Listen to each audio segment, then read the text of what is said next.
Sir 2003 से अभी तक हम ये सुन रहे हैं कि पोस्टों को फिल किया जाएगा। अभी मैम ने कहा 367 पोस्ट वैकेंट है डिस्ट्रिक्ट डोडा के अंदर। जवाब में आता है कि इस बार 594 पोस्टों के बारे में सोचा जा रहा है ऑल ओवर J&K। सर आप मुझे बता दीजिए 367 मेरे डिस्ट्रिक्ट में खाली हैं, तो 594 से क्या ही होगा। सर हमारे जो हायर सेकेंडरीज हैं फार फ्लंग एरियाज में है, कई किलोमीटर चलने के बाद हायर सेकेंडरी तक पहुंचा जाता है, और वहां पर अगर बच्चे को तालीम बेहतर नहीं होगी, CRC से सर काम नहीं चलेगा। हायर कर सकते हैं, हमारे पास वेल क्वालिफाइड एक तबका है। मैं चाहता हूं MG नरेगा में ही अगर उन लोगों को वही काम दिया जाए, अगर सरकार के पास पॉलिसी नहीं है उनको वही काम दिया जाए जो उस काम के लिए बना है।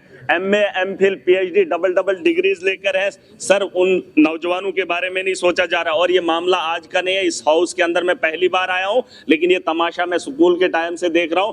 जो 2003 में हायर सेकेंडरी थी, न तब लेक्चरर था और न अब लेक्चरर है। सर इसको थोड़ा सा सोचना चाहिए, चाहे ये लोग हैं या हम लोग हैं। सर अगर हायर सेकेंडरी में एजुकेशन में स्टाफ नहीं होगा तो हमारी नस्लें बेहतर कैसे मुमकिन है। तो इस पे प्रायोरिटी पे 594 से काम नहीं चलेगा। सर मेरा ही 367 का आंकड़ा है, तो बताओ मेरे डिस्ट्रिक्ट में 367 कैसे फिल किया जा सकता है। सर ये कोई जवाब नहीं। और ये मैं बता रहा हूँ 2003 से, मैं जब स्टूडेंट खुद रहा हूँ 2003 से सर मामला देख रहा हूँ। इस पे थोड़ा सा हाउस को सोचना पड़ेगा, क्योंकि नौजवानों की नस्लों के बारे में, बेहतरी के बारे में हमें बदलाव लाना है। और सर दूसरा है इसमें, पूछो आपने सवाल, जवाब सुनो ना, जवाब सुनो।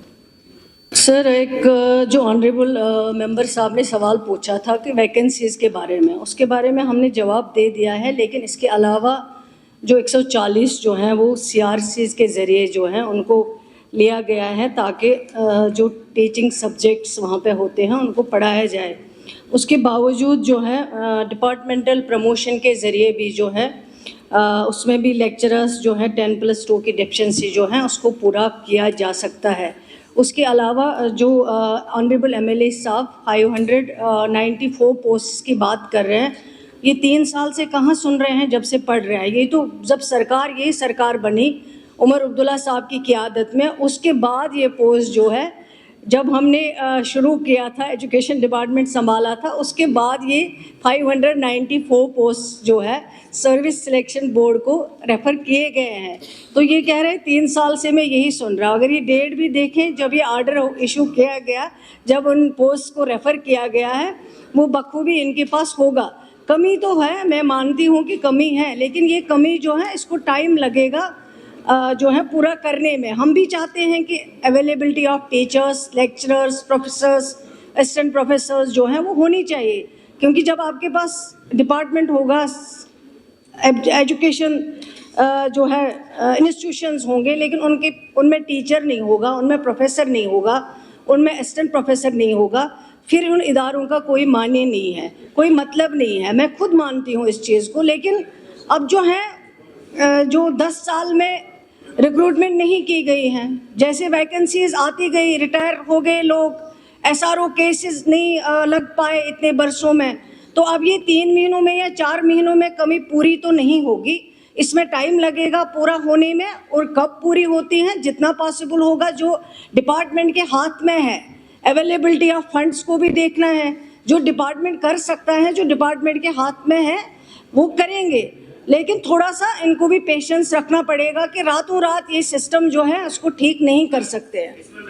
दूसरा क्वेश्चन था, मैम ने कहा कि प्रमोट करेंगे, लेक्चरर बनाएंगे। सर वो जो नीचे वाला तबका होगा फिर हाई स्कूल का, तो वहाँ खाली रह जाएगी, तो वो पोस्टें फिल नहीं कर पाएंगे। उसके लिए मैंने दूसरा सवाल इनको पूछा था कि जो कॉन्ट्रेक्चुअल बेसिस पे हमारे लेक्चरर्स पिछले 10 साल से 15 साल से छोटे से अमाउंट में काम कर रहे हैं, मैं चाहता हूँ सरकार का ध्यान रहे उसी तर्ज पे जो है अगर और पोस्टें निकाली जाए, और टाइम टू टाइम उन्हें जो है 10, 15, 20, 25 हज़ार में जो एक लेक्चरर हमारा काम कर रहा है, क्योंकि उसके पास कोई काम ही नहीं है, वो अगर हमारे बच्चों को पढ़ा रहा है तो मुझे नहीं लगता है कि सरकार के पास इतना बड़ा बोझ पड़ जाएगा कि वो उन लोगों को जो है वहां पे अपॉइंट नहीं किया जाएगा। सर उसमें क्या है कि वो जो वहां पर जब मतलब सेशन आता है तो सेशन से पहले ही उनको जो है निकाल देते हैं। वो भी सर पढ़ा लिखा तबका है, उनके बारे में सोचना चाहिए। कंटिन्यू रख लीजिए ना, 20-25 हजार में आपको लेक्चरर मिल रहा है सर, इतना सस्ता देश के अंदर क्या दुनिया के अंदर कहीं पे भी नहीं है कॉन्ट्रेक्चुअल लेक्चरर जो हमारा यहाँ जम्मू कश्मीर के अंदर। मैं चाहता हूँ मैडम साहिबा को ये बताना चाहूंगा कि उन लोगों को जो है कंटिन्यू रखा जाए,